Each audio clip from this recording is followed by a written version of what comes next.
Hi, everybody. This is Charlie here with the Charlie Wills team.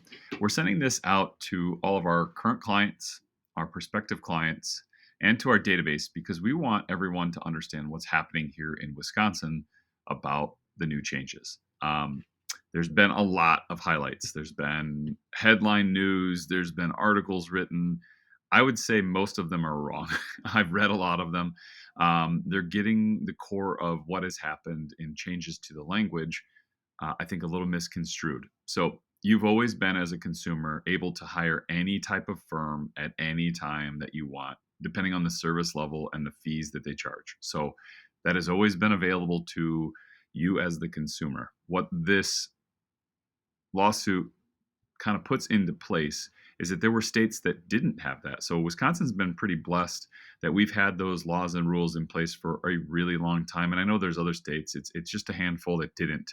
And so that caused a lot of this issue to be kind of addressed up front. So here's some really key things. On the listing side, let's say you go to sell your house. Our opinion, it's in your best interest as the seller to offer buyer compensation inside of your listing. Here's why. You want the most buyers. If you want to see less buyers come to your property, agents are running businesses and buyers aren't going to be paying additional fees in order to get into that house. I can tell you right now, it's already happening in our market where some agents were offering less prior to this agreement coming in starting August 17th. And we saw them walk away from those houses and not offer. So guess what happened? The buyer pool for the seller shrunk. And now they're not in as much of a seller advantage in this market, which you are. As a seller, you're in a 5 or 6-to-1 ratio, meaning 5 to 6 buyers for every single house that's for sale. So to us, we're giving the recommendation, still offer that compensation. It's worthy to do. The buyer's paying for that anyways. So put that in there and make sure that's part of it. So that's our recommendation. Now, on the buyer side, these are where the changes happen. It's really, again, it's just language change of how you're getting the compensation and where that compensation is coming from, because it can no longer come from the broker side.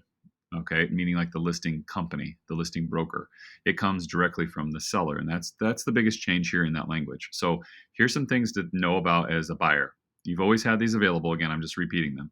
You can be pre-agency, which means you have no, us as agents, we have no ability to help you other than to maybe open a door. We can't give you any negotiation tactics, pricing strategies, talk about anything but the basic facts of the house. And if you ever engage in any negotiations, meaning, hey, what should I offer on this property? Or can you write me an offer? Once you start saying even just those basic things, you have to enter into what's called either sub agency or buyer agency. So sub agency just means you're in an agency agreement with us as a broker, but it doesn't give you full client privileges, meaning, again, I can't help you negotiate and I can't help you come up with recommendations, but I can give you the basics of what the forms that you're signing, what does it all mean? I can walk you through the whole process. So it gives me a higher level than pre-agency, but it's still not there. And sub-agency just means I owe all of my duties and responsibilities to the seller. That's why it's a sub-agent. I'm a sub-agent of the seller, actually, in that situation. Your last one, and the one we're recommending and all of our clients have been using for 20 years, is buyer agency. So buyer agency puts everything in your hands. It allows us to represent you as the buyer fully, 100%, all the way through the transaction. And we have your best interest all the way through. So to us, we're going to be recommending that. And we don't know what other firms are going to do, what they're going to charge. Our fees have all stayed the same. Nothing's really adjusted.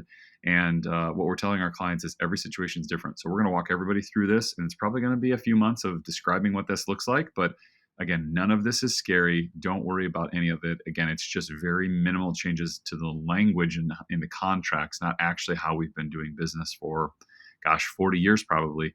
There's been buyer agency in Wisconsin. So anyways, I hope this clears up some of the pieces. You probably are going to see emails coming from First Weber. I wanted to send this out today because it is about a full day ahead of when, actually 2 full days ahead of when the actual changes come in. So feel free to call us, text us, email. Happy to answer any more questions.